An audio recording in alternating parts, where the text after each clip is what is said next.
Gilchrist on strike. And Gilchrist on the move straight away. 4 to start this game. Tuffey has struggled against Australia in 6 ODIs. He goes for 6.5 and over, and already he's gone for 4 on the first ball. No ball as well. So not the start Tuffey wanted.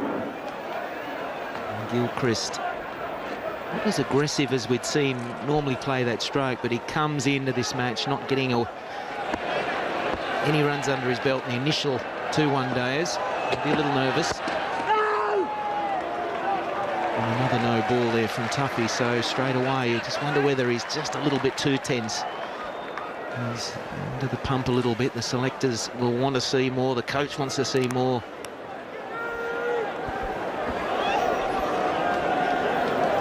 .35 the average for Gilchrist, similar to that of Nathan Ashton. Strike rate is right up there though, 94 10/100ths. Off to a good start, Adam Gilchrist, the best striker in the world. Wait there, no. That's Hamish Marshall behind point, and this is a horror start for Tuffey. 3 times he's overstepped. Hamish Marshall is behind point, James Marshall is in front in the cover position.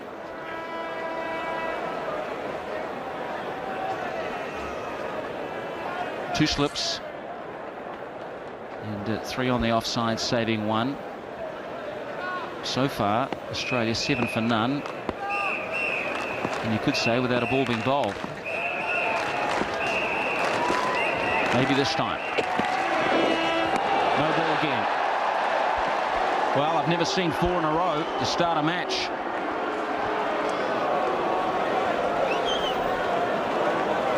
It would have been a wide if it wasn't a no ball, so it still would have been an extra one for Tuffey. He's turning this first over into a long one. He now, if he's bowling legitimate deliveries from this point on, he's going to be bowling a 10-ball over to start with. Australia 8 runs, and that's a very good start for them, with only 1 scoring stroke. And another one. A little bit different. He doesn't overstep this time, but it's too far down the leg side. Maybe he was looking for another squeeze dismissal. This is how Gilchrist got out in Christchurch, the previous one-dayer. It's got a little bit of bat on it. There's no doubt, Slats, that when you bowled 4 no balls, that your mindset all of a sudden shifts from the other end of the pitch to where you're putting your foot, and therefore you're losing your focus on your accuracy. And another wide there. He's clearly worried about his front foot. This is, well, that's what you've got to do when you're the skipper. You've just got to hold things down. So Fleming is going to come down and have a chat.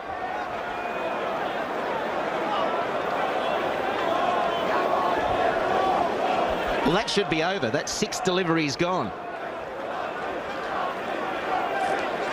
So now, if Tuffey is able to bowl his 10 overs, he's actually bowled 11. That's without any more extras. I think that there's going to be a couple of wides in there, maybe another no ball, but it's a shaky start from Tuffey.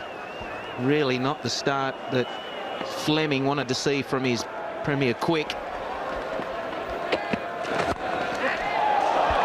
Another good stroke.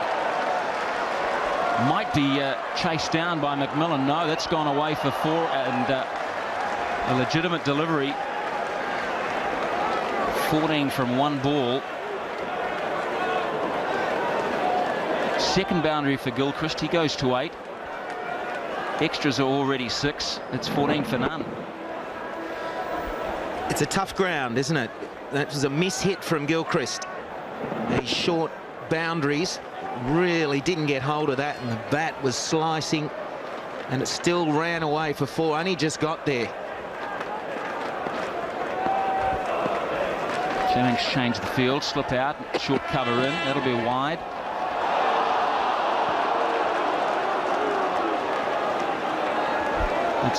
It's not a pleasant feeling, and everyone goes through it in their careers, where whether it be as a batsman, a bowler, or a wicketkeeper, even in the field, just the mind starts to betray you.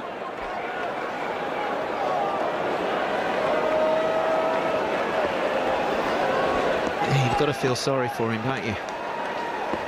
It sounds funny for an Aussie saying that, but you've got to. He just can't get that radar right. There we go.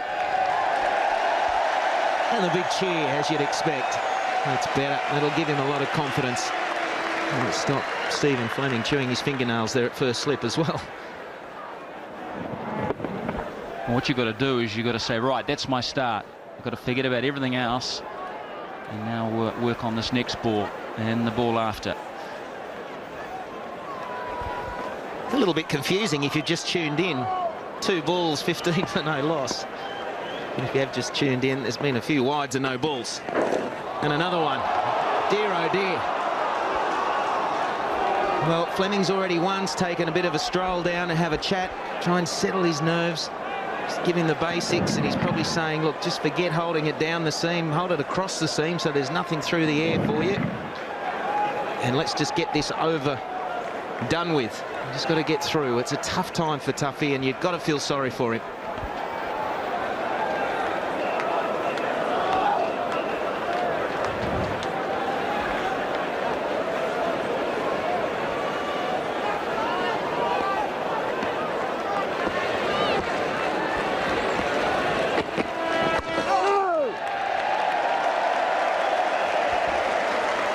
A little bit difficult for Gilchrist at the moment as well, because as an opening batsman you want to...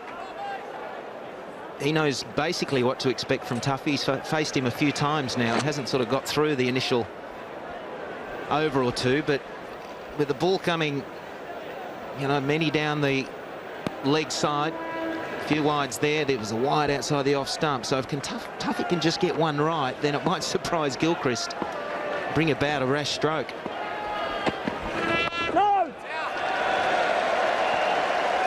Very difficult at times facing a bowler that's all over the shop. A guy like Shoaib Akhtar can be extremely difficult to face at times. Different to Tuffey because he bowls probably 15k quicker, but he's at certain days he's all over the place, and then when he gets it right, you're not really expecting it to be on line and a good length. So Tuffey can make the most of these extra deliveries he has to bowl, and there's a few of them.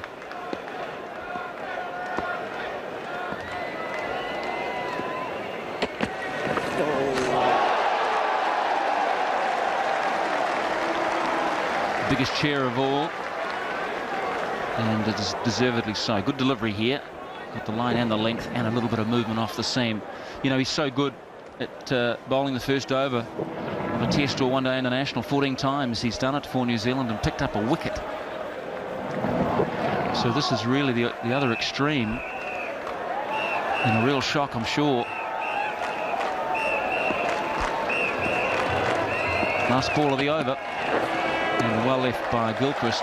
16 for none, Australia.